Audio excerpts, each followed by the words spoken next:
and welcome to another session on Spectrum. So we'll begin the poem No Men Are Foreign by James Kirkup. Okay, but before we begin again, let me start with a quotation from Socrates, the famous quotation from Socrates. I am a citizen not of Athens or Greece, but of the world. Socrates. James Kirkup's No Men Are Foreign. Remember, no men are strange, no countries foreign. Beneath all uniforms, a single body breathes like ours. The land our brothers walk upon is earth like this, in which we all shall lie.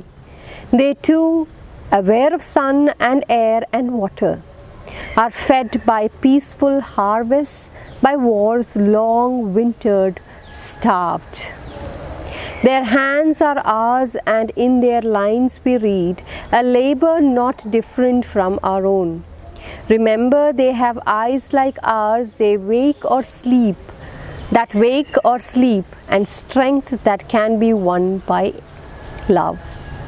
In every land is common life that all can recognize and understand. Let us remember, whenever we are told to hate our brothers, it is ourselves that we shall dispossess, betray, condemn. Remember, we who take arms against each other, it is the human earth that we defile. Our hells of fire and dust outrage the innocence of air that is everywhere our own. Remember, no men are foreign and no countries strange. So it's a beautiful poem which is set in the backdrops of the two world wars, or which is set in the backdrop of the Second World War, to be very precise. Now, have you ever thought of some people as strange or other countries as foreign? We have many ways of thinking of other people as different from us, and we refer to them as foreigners, simply they, which means they are different, they're foreigners, the Tamilians, they, not us. Keralites, us. Tamilians, they, right? So we see others from another country, from another state. Now the word foreigner, remember, the word foreigner has different meanings here. See, when you say a foreign body, it means a body that can irritate, right? An irritating object or something that enters our body. Likewise, this foreign and foreigner, the meaning changes. Now, the present meaning is obviously foreigner is to do with people who is from or outside one's country. But foreigner here is a reference to everything here. That is, a person who does not belong to a particular culture or a particular community is also a foreigner. Okay. Again, we look at our Thrissur itself, Thrissur and Ernakulam and Trivandrum and Kottayam. You look at people from Kottayam and you refer to them as they. I'm not speaking about foreigner, you see them as a stranger to you. A stranger because their language is different, the way they speak, the same language itself is different, their culture is different, their habits are different. So you have this feeling of we people from Thrissur are one. We stop thinking that we are from Kerala. We stop thinking that we are all a part and parcel of the state Kerala. We stop thinking in that terms, and there we are actually sowing a seed of hatred. വെറുപ്പല്ല എന്നാ അവരേനെ നമ്മളുടെ ഒരാളായിട്ട് കാണാൻ പറ്റാത്ത ഒരു രീതിയിലാണ്. അവർ തിരുവനന്തപുരത്തുകാരാണ്, അല്ലെങ്കിൽ അവർ കോട്ടയംകാരാണ്, അല്ലെങ്കിൽ അവർ മലപ്പുറംകാരാണ്, നമ്മളിൽ നിന്നും വ്യത്യസ്തമായി നിൽക്കുന്നു, നമ്മളെന്തോ വലിയൊരു സംഭവമാണെന്നുള്ള ഒരു ഫീലിങ്ങിലാണ് നമ്മൾ നിൽക്കുക. അവിടെ ഒരു ചെറിയൊരു തോതിലെങ്കിലും ഒരു ചെറിയ there is a kind of hatred that is sown in the minds of others to make the people of one community together. There we stop thinking that we are a part and parcel of the same state. Again, when it comes to state, we start to say, then we Malayalis become one. When we look at the state as such, the Malayalis become one, right? And then we look upon the Tamilians as they are different. Okay, and once we start looking once we start recognizing ourselves as South Indians, then the South becomes one. Tamilians, Keralites, Andhra Pradesh, everything becomes one. We become the South Indians. And then we look upon the North Indians as the other. But when we become Indian, then we stop thinking that also. We become Indian, right? And then we look upon the others, like the Pakistanis, as our enemies or our strangers. But why can't we stop thinking of ourselves in this manner and let us start thinking of ourselves as the children of the world? When we start thinking of ourselves as children of the world, we stop thinking ourselves as Keralites, as South Indians, as Indians. We look upon everyone as our brothers and sisters. We see them as human race, a part of the human race. We start becoming more tolerant. We start accepting people. Somehow we are not able to go beyond our national boundaries. So as what I said earlier, from Thrissur it goes to state, from state it goes to south, the southern part of the country, and from the southern part of the country it would reach the whole country, but then we stop there. Then we don't go beyond. We stop there. Why can't we go beyond that? Why can't we start thinking like Robert Frost and James Kirkup, who speaks of or who tries to bring in who tries to see universal brotherhood? So we have people belonging to different countries, different languages. All these, don't you think, even language itself is a construct. Somebody constructed this language and we are using it, we are following it, and therefore we become stratified, segregated on the basis of language, on the basis of religion. Again, let's take not just countries alone, not just considering others as foreigners based on where they are from. We also look upon them, we group them based on their language, their religion, their caste. Why can't we stop thinking that all these things, or why can't we start thinking that all these things are social constructs? These are things that are constructed by the society to subjugate some people, the Dalits and the high class society, the outcast and the high class society. Is who constructed it? The higher class society, just to see those people who do the menial job as outcast. It was a construct again. Why? To subjugate them. Alright, so all these these are all power relation. Even language itself is a power relation. We say, right, English has become a global language. English is powerful. In one way, English is powerful because it has attained popularity.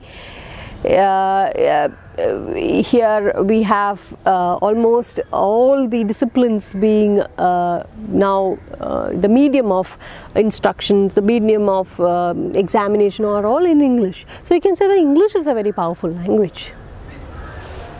And therefore, again, all this, who brings it up? It is the Britishers who brought English here with one reason in mind. Do you know the reason why the Britishers brought English here? This English became a part of India because they wanted to subjugate us, not because they wanted translators, but they wanted to subjugate us, dominate us, and rule over us. So again, languages are also very powerful. They start dividing us. You have the British, again British English itself, the English itself is divided into British English, American English, and there's a clash as to which is better. So there is another division, right? So all this is for something that is baseless. This fight, this envy, this kind of attitude, all these are just for some people to prove themselves better than the others.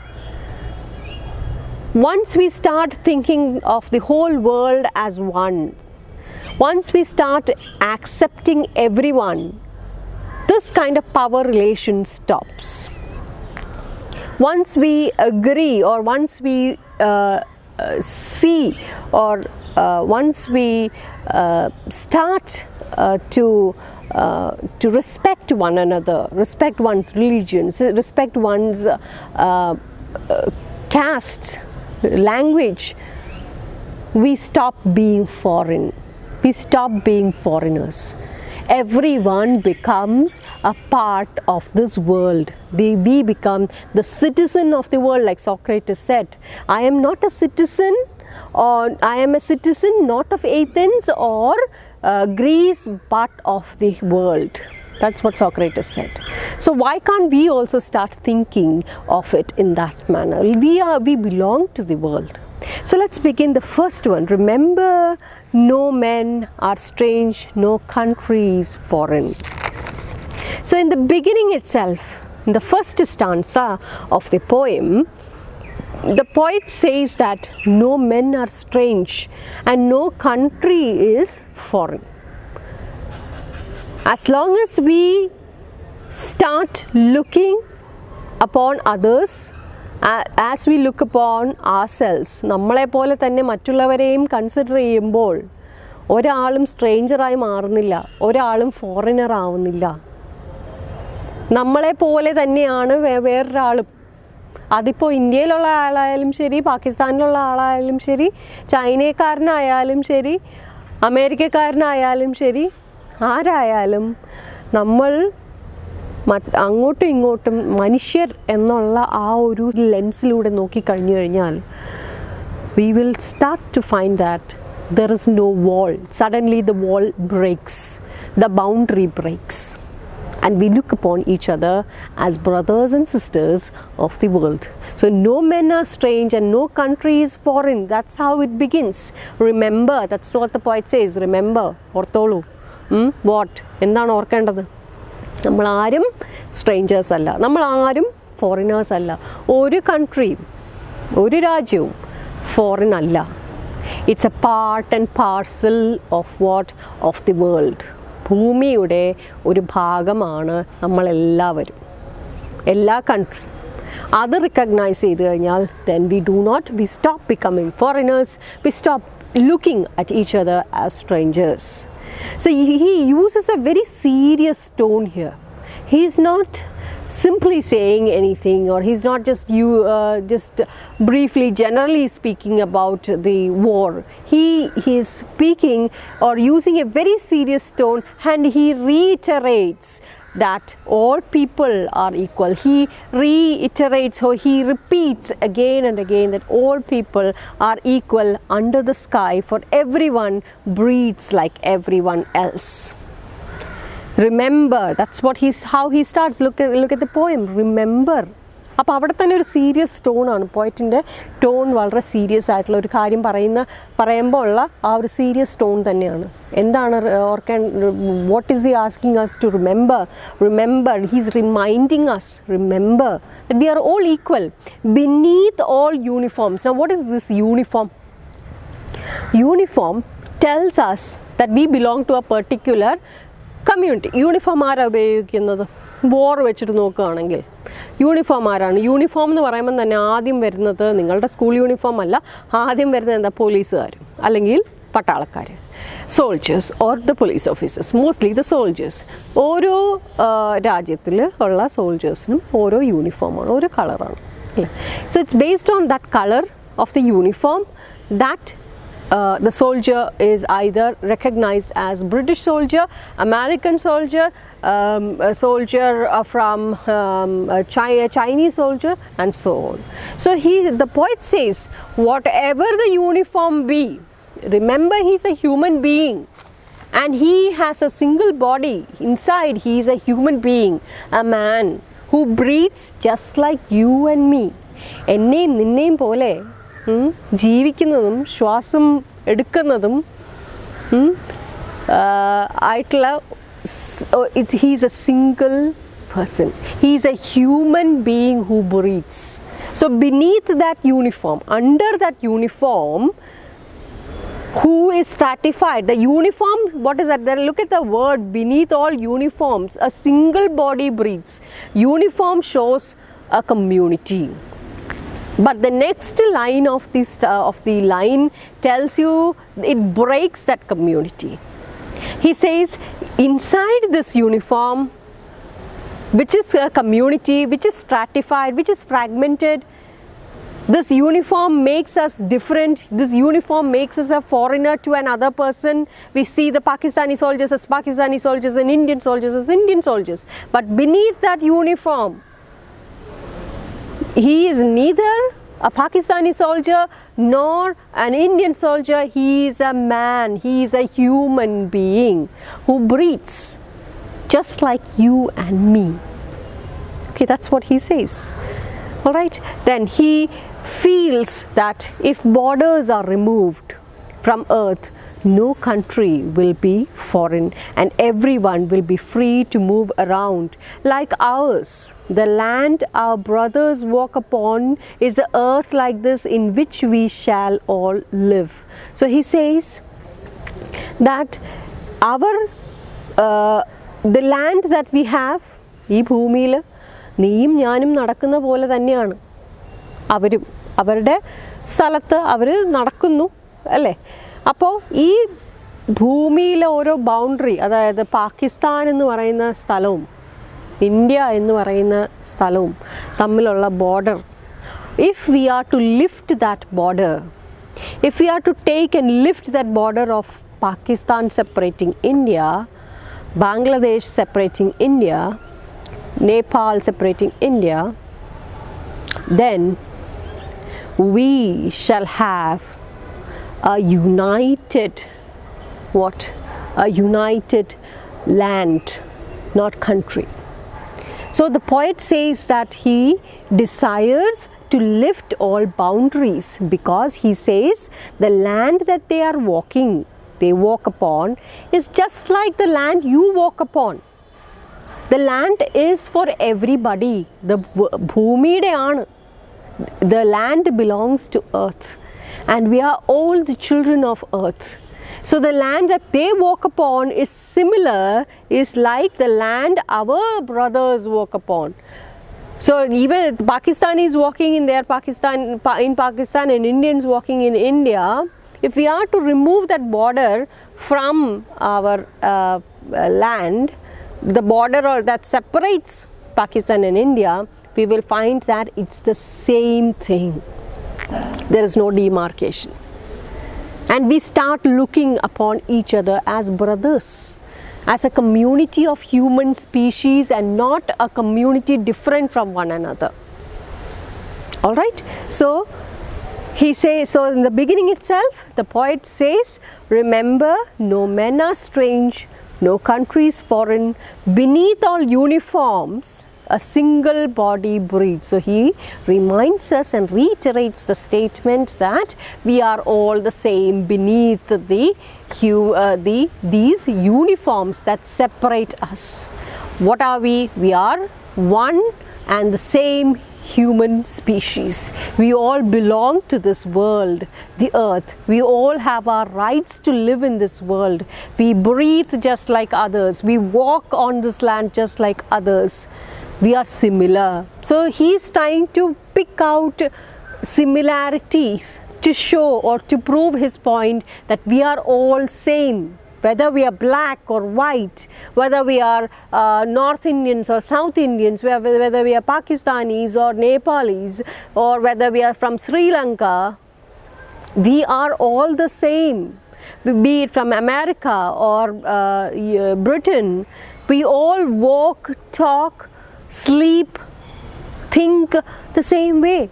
So why do we have to look upon ourselves as foreigners or strangers?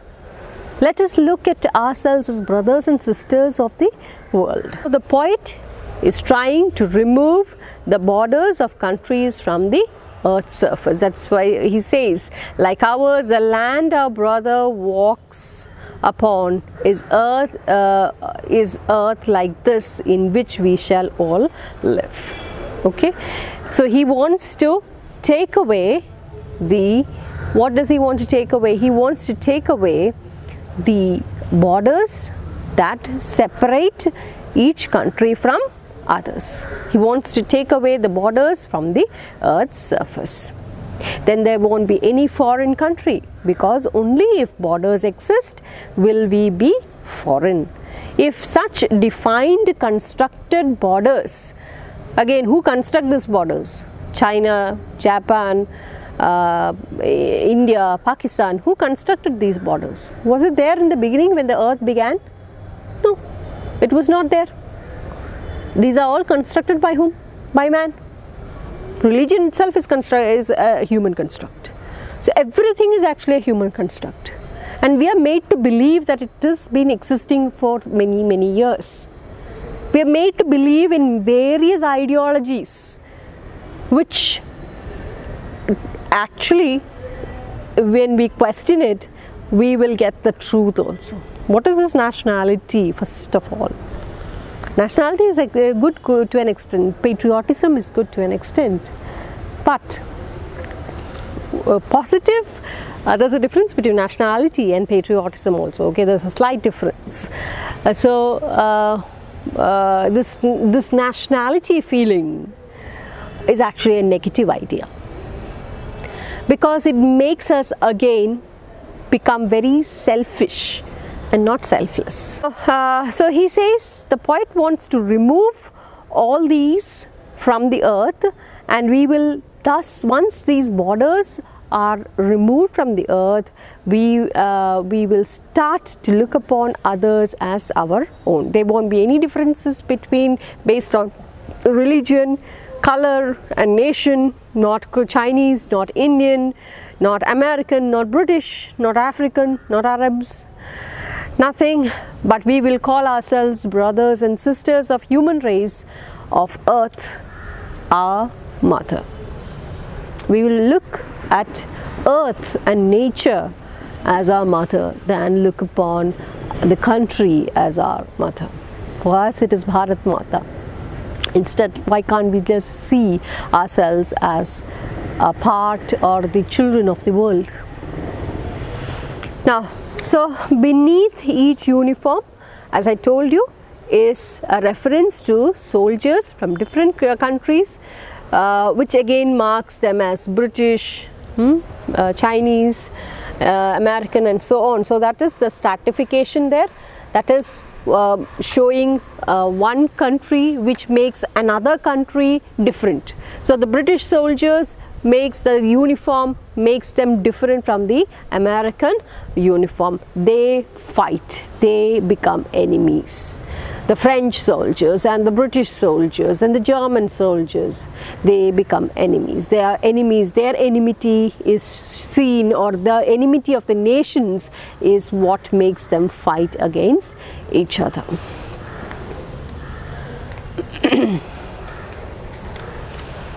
Edwin. They too are aware of sun and air and water, are fed by peaceful harvests, by war's long winter starved. So remember, no men are strange, no country is foreign. Beneath all uniforms a single body breathes. Is earth like this, in which we all shall live, which we all shall lie? They too aware of sun and air and water, are fed by peaceful harvests, by war's long winter starved. So here again the poet refers to the similarities between the people between the people he belongs to, that is one country, and the country that is different from the poet's country. So he is trying to show the difference between two countries here, and the difference between the two countries and the similarities that the people of these two countries have. He says that they too are aware of the sun, air and water which are common to earth, to everyone on earth, right? We also have the sun, they also have the sun. The air that we breathe is universal. It is not just pertaining to India alone. It is not pertaining to Pakistan alone. It is something universal, right? The nature has given them plenty, just like it has for the poet and his country that where he dwells. So he says God has given an equal share to everyone in this world. Every countries that you call them countries, he says, even in the country that I dwell, that is the poet dwells, and in the country that others dwell, everybody has the same equal share of air, equal share of water, equal share of earth's natural resources. God has given everybody the same. There is no differentiation here. Now look at the next line. They are fed by peaceful harvests, by war's long winter starved. Now what does that mean? It means, now he comes to the most important theme of the poem. His protest against the Second World War and its chaotic experiences that the whole world faced. He says that when there is no war, this is an anti-war poem, okay? So when there is no war, we are all engaged in farming. We do agriculture. Remember when we stopped in the last video, I told you that James, he was into agriculture. He worked as an agricultural laborer, and therefore you will find references of agriculture in his poem also. See, he says, when we do not have war, we are all engaged in farming. So again, farming, the word farming is metaphorical. Agriculture becomes metaphorical. He is speaking about something more than agriculture, something more than farming. So when we live, that is, we live a comfortable life, we live, we eat, we are peaceful, we are happy, there is prosperity. So agriculture, farming, feeding people, right? Farming is what? Food, feeding people, livelihood. At the same time, it is feeding millions of mouths, right? So likewise, agriculture is a reference to prosperity. Agriculture, that's what we have. Our Onam itself is a harvest festival. Pongal, Onam, all these are harvest festival. Now why do we celebrate these harvest festival? Because that shows prosperity, that shows happiness. So likewise, when there is no war, there is a lot, the whole country, everyone in the all over the world, they are engaged in farming. So the poet says that when there is no war, people are happy. There is prosperity. There is a lot of farming and agriculture that happens. So when there is this farming is metaphorical, agriculture and farming is metaphorical. It actually denotes prosperity, happiness and peace. So when there is no war, people are happy, people are prosperous. So it is not just to do with one country or the country in which the poet dwells alone, it is something universal. So when there is no war, the whole world is happy, the world progresses, there is prosperity everywhere in every nook and corner of the world. Okay, there is happiness, people are happy. So in a war, if you look at the war-torn countries, like if you look at Israel, Palestine, there is war all the time. People are unhappy. The Pakistan, the border, our border, Pakistan, India, We are always in a state of fear, that whether people will encroach. So if these boundaries are lifted, then there won't be any wars.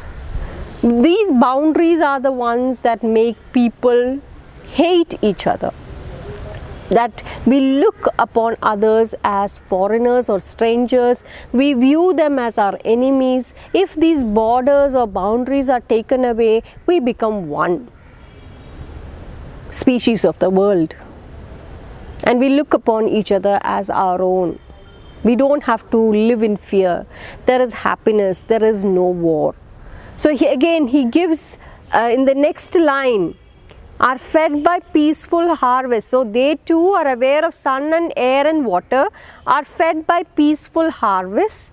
Then what is the next line? By war's long winter starved. So the next, it's an antithesis. So you have the next next half of the line telling us that when there is war, war is likened to which one? War is likened to winter, whereas when there is no war, that period is likened to harvest. So when does harvest happen? Spring season. Right? So you have the spring season in the first half, and that is the harvest season, and then you have winter in the second half of the line, and winter is likened to war. In winter nothing grows, there is poverty, people sleep. Sleep is death. Another meaning to sleep is death, eternal death. So there is destruction, the whole world is sleeping under the snow. It is cold, it is bitter. So terrible times is represented by winter. So when there is winter or when there is war, during war, what happens? Like in winter, we starve. So people of other countries also has the same problem. They also face the same problem. So in wars, during the wars, everyone starves. The countries, the whole world is drained of its resources, and they starve. People starve to death, just like in the winter season. So we have the symbolic meaning of peace and war. Harvest is a symbol of peace through farmer who does farming to feed himself and others around him. The poet speaks of prosperity and harvest, not just of livelihood and basic necessities, but of everything in general. During harvest, during the spring of life, no war, peace alone. So when there is peace and prosperity and the spring time of life, people grow and live in harmony. Life is secure, there is no pain, people are employed, poverty is not there, or there is no poverty to affect them. No lives are unnecessarily lost, no innocent lives are unnecessarily lost. There is prosperity not just in human growth alone, but there is art, literature, everywhere you can see prosperity. So everywhere you look around, when there is no war, there is peace, there is prosperity. Okay, but when there is a war, it is likened to that of winter that covers everything. It's snow, nothing grows, destroys, destruction, eternal sleep, death, poverty. They are all symbolic meanings of poverty, of death, of unemployment, of fragmented life, because winter is bitter cold, bitterness. Okay, abused life. War destroys, it displaces everything, fragments life. There is a lot of destruction and starvation. So we'll stop here. And we shall do the rest of it in the next video.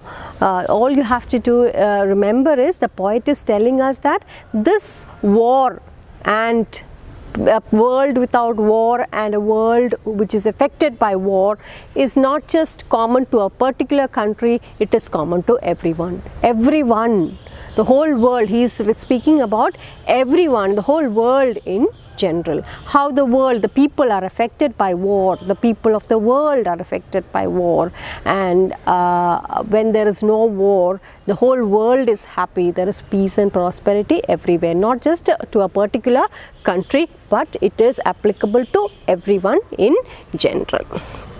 So that's it for this video. Thank you, and I'll see you in the next video. We shall handle the next stanza in the next few videos. So thank you, and keep safe.